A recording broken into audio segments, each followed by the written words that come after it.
जय हिंद। कैसे हैं आप लोग? आई होप आप लोग अच्छा ही होंगे।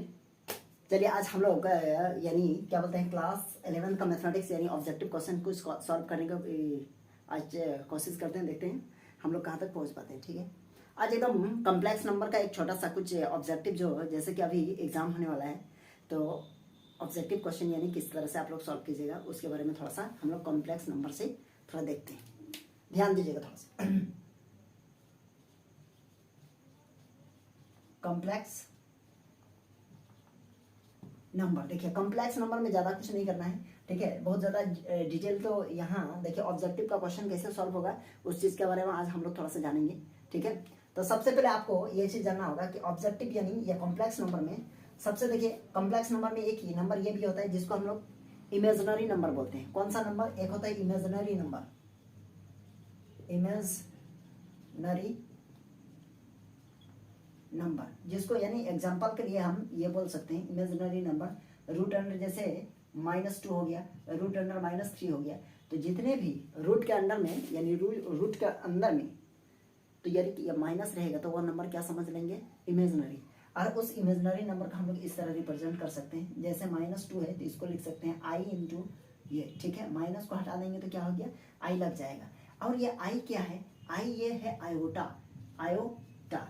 ठीक है, ये कहाँ से आया है? ये ग्रीक वर्ड से है। ठीक है, ग्रीक, चलिए ग्रीक लिख दिया, समझ गए ग्रीक वर्ड से, यहाँ थोड़ा सा स्पेस कम है। तो देखिए सबसे पहले ये आई यानी आयोटा जहाँ यूज होता है, यानी आई कॉम्प्लेक्स नंबर में जो आई का यूज किया जाता है, जैसे कि हम उसके बारे में थोड़ा हम लोग चर्चा करेंगे। जैसे आई पर पावर 0 उसका वैल्यू होता है 1। ठीक है, और आई पर स्क्वायर इसका वैल्यू होता है -1, और आई क्यूब इसका वैल्यू होता है -i, और होता है एक आई पर पावर 4 इसका वैल्यू होता है 1। ठीक है, यदि आप ये चीज़ को आप माइंड में थोड़ा सा सेट कर लिए, याद रख लिए, तो आपका कॉम्प्लेक्स नंबर अधिकतर बन जाएगा। यानी इससे रिलेटेड जितने भी पावर वाले प्रॉब्लम्स हैं वो सारे के सारे क्या हो जाएंगे? हम लोगों का सॉल्व हो जाएगा। ध्यान दीजिएगा, आई पर पावर 0 इसको थोड़ा सा बड़ा कर देते हैं, आई पर पावर 0 तो उसका वैल्यू -1, और आई पर पावर 4 इसका भी वैल्यू, सॉरी इसका आई पर पावर 0 यानी +1, और आई पर पावर 4 इसका भी वैल्यू +1 यानी 1 1 दोनों का है। तो कहने का मतलब आई पर पावर अब इससे आगे नहीं जाना है। क्यों नहीं जाना है? देखिए ध्यान से थोड़ा समझिएगा। जैसे आई पर पावर 4 है ना, तो आई पर पावर 4 और जितने भी उधर आएंगे आई का पावर 4 यानी 4 का टेबल में जो जो पावर आएंगे उसका सारा की सारा वैल्यू क्या होगा? 1 होगा। जैसे आई पर पावर इसका मान 1, आई पर पावर 8 इसका वैल्यू भी 1, आई पर पावर 12 इसका वैल्यू भी 1, आई पर पावर 16 इसका वैल्यू भी 1। तो देखिए इस पावर जो है ना क्या क्या हो रहा है, देखिए तो पावर एकदम पूरी 4 से डिवाइड हो रहा है। तो मतलब यदि 4 से पावर यदि डिवाइड हो रहा है हम लोगों का, तो हम लोग समझ लेंगे कि वह उसका वैल्यू क्या होगा? 1 हो जाएगा। ठीक है, तो चलिए यहीं तक याद रखना है। अब देखिए बहुत ही सिंपल क्वेश्चन हम लोग सॉल्व करेंगे। अब कैसे होगा? जैसे कि मान लिया एक एग्जांपल बता रहे हैं, जैसे आई पर पावर हमको निकालना है कि 12 और 4 यानी मान लिया इतना बड़ा है, क्वेश्चन मार्क दे दिया क्या? व्हाट? देखिए आई पर पावर 124 तो इसका वैल्यू हम लोग कैसे निकालेंगे? देखिए बहुत ही सिंपल है। हम लोग क्या सीखे? यदि आई पर पावर 4 रहे तो उसका वैल्यू 1, या तो फिर आई पर पावर वैसा वैल्यू होना चाहिए जो 4 से पूरा डिवाइड हो जाए। यदि 4 से पूरा डिवाइड हो जाएगा तो उसका वैल्यू भी क्या होगा? 1। अब देखिए यहाँ क्या है? 1 यानी 1 2 यानी 124, इसको 4 से कटा के देखते हैं। देखिए 4 3 जा 12 और 4 1 जा, देखिए पूरी कट गया। तो दैट मीन्स आई पर पावर 124 इसका वैल्यू होगा क्या होगा? 1 हो गया। ठीक है, कोई दिक्कत नहीं। अब देखिए यदि इसी क्वेश्चन में इसी में दूसरा टाइप का देखिए, यदि आई पर पावर 123 हो जाए तो इसका वैल्यू क्या हो जाएगा? Question mark. तो क्या हो जाएगा इसका वैल्यू? चलिए सॉल्व करते हैं। तो देखिए सबसे पहले ये पावर है ना, पावर का हम लोग देखेंगे। पावर कितना है? 123, इसको 4 से डिवाइड कीजिए, कितना हो रहा है? देखिए यानी ये हो जाएगा, यानी 4 3 जा 12, और ये तो नहीं हो रहा है मतलब 0 आएगा, और लास्ट में बचा क्या? 3। नहीं समझे? देखिए यानी 123 को डिवाइड कीजिए आप 4 से, तो कितना हो जाएगा? 4 3 जा 12 हुआ। अब यानी ये कट जाएगा, ये तो कट गया, ये उतरा 3, तो कुछ नहीं, तो 1 तो नहीं आएगा, तो क्या आएगा हम लोगों का? यानी 0। तो यहाँ कर सकते हैं 4 0 जा 0 हुआ। अब देखिए 3, तो यानी हम लोगों का शेषफल जिसको रिमाइंडर बोलते हैं कितना आया? 3 आया। बिल्कुल आया। तो हम इसी चीज को यह लिख सकते हैं आई पर पावर 3 है, मतलब कितना 123 को हम क्या लिख सकते हैं बताइए, तो 123 को लिख सकते हैं आई पर पावर, यहाँ कितना है 30 आया है कि नहीं, आई पर पावर यानी यहाँ लिखेंगे 30 और इसी का पावर कितना से 4 से मल्टीप्लाई, अब प्लस कितना रिमाइंडर कितना है आपका 3। अब बोलिएगा कैसे हो गया, देखिए 4 का यहाँ कितना आ जाएगा, देखिए तो 120 में कितना ऐड करना है 3। तो इसी चीज को हम ये लिख सकते हैं बताइए, तो आई पर पावर 120 अब प्लस यदि रहेगा तो मतलब मल्टीप्लाई होता है आई पर पावर 3। जब दोनों का बेस सेम रहेगा तो पावर क्या हो जाएगा, जुट जाएगा ना। जब पावर जुट जाएगा ये देखिए, ये तो पूरा पूरी 4 से कट जाएगा, मतलब इसका मान 1 और आई पर पावर इसका 3, आई पर पावर 3 हो गया। तो आई पर पावर 3 का वैल्यू क्या है, देखिए तो यहाँ माइनस आई, तो 1 इंटू यहाँ माइनस आई कर देते हैं, तो उसका मतलब 1 इंटू माइनस आई मतलब माइनस आई। तो इसका आंसर कितना आएगा, यदि आई पर पावर 123 है तो कितना हो जाएगा माइनस आई।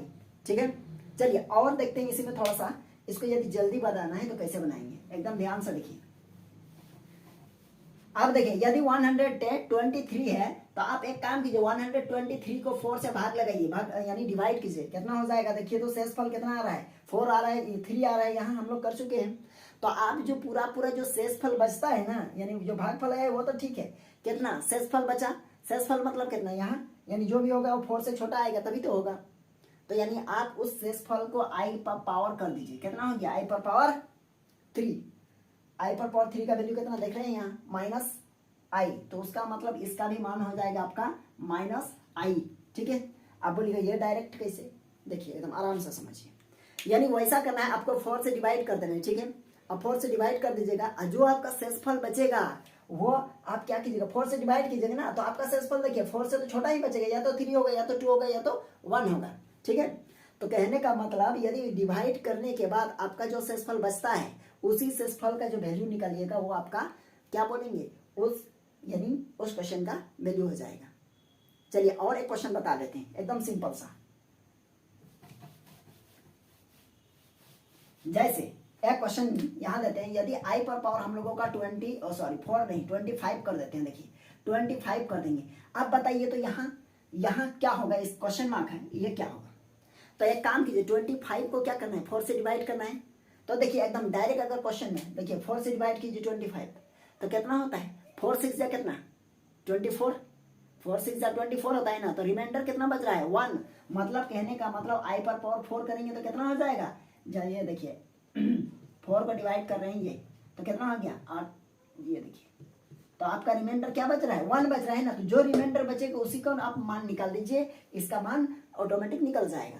तो देखिए कितना है 24 रिमाइंडर 1, आई पर पावर 1, आई पर पावर 1 का मान कितना है, आई पर पावर 1 का मान आई ही होता है, यहाँ छूट गया, यहाँ लिख लीजिएगा आई पर पावर 1 इसका मान आई ही होगा। ठीक है, तो इस क्वेश्चन का मान क्या हो जाएगा आई, आंसर क्या हो जाएगा। ठीक है, आई होप ये समझ गए होंगे। और एक क्वेश्चन देखिए, यदि कोई बोल रहा होगा कि आई पर पावर यदि 23, अब देखिए क्या करें, तो बहुत सिंपल है, आई पर पावर 23 को पहले 4 से डिवाइड कीजिए, के बार में होगा 23 है, तो 23 देखिए तो 23 तो नहीं हो पा रहा है, 6 टाइम से करेंगे तो कितना होगा 18। अब देखिए 3 से नहीं 4 से डिवाइड कीजिए, अब 4 से करेंगे तो ये 20 हो जाएगा। अब 4 से देखिए यहाँ आराम से समझिए, अब क्या होगा बताइए, तो 6 तो नहीं आएगा 5 आएगा, तो 5 आएगा तो कितना हो जाएगा बताइए, तो 5 ये 5 तो कटेगा लेकिन बच जाएगा, जैसे 5 कर दिए देखिए 20 हुआ, तो कितना बचा रिमाइंडर हम लोगों का 3 आ रहा है, तो उसका मतलब हमको ये 23 का नहीं सिर्फ और सिर्फ 3 का निकालना है। तो 3 का आई पर पावर 3 का वैल्यू क्या है, आई पर पावर 3 का वैल्यू माइनस आई, तो यहाँ हो जाएगा आपका माइनस आई, उसका मतलब आई पर पावर 23 का भी मान कितना हो जाएगा माइनस आई। समझ गए होंगे, मतलब क्या करना है, पहले जो भी पावर रहे उस पावर को क्या कीजिएगा आप 4 से डिवाइड कर दीजिएगा। अब 4 से डिवाइड करने के बाद जो रिमाइंडर बचता है, जो शेषफल बचता है, क्योंकि 4 से भाग लगाइएगा, यानी 4 से भाग लगाइएगा तो आपका जो रिमाइंडर आएगा आपका ये तीनों में से कोई ना कोई आएगा, या तो 3 होगा या तो 2 होगा या तो फिर 1 होगा, और इस तीनों का मान यानी इस तीनों का वैल्यू आप क्या कर दीजिएगा पुट कर दीजिएगा। ठीक है, आई होप ये क्वेश्चन समझ में आ गया होगा।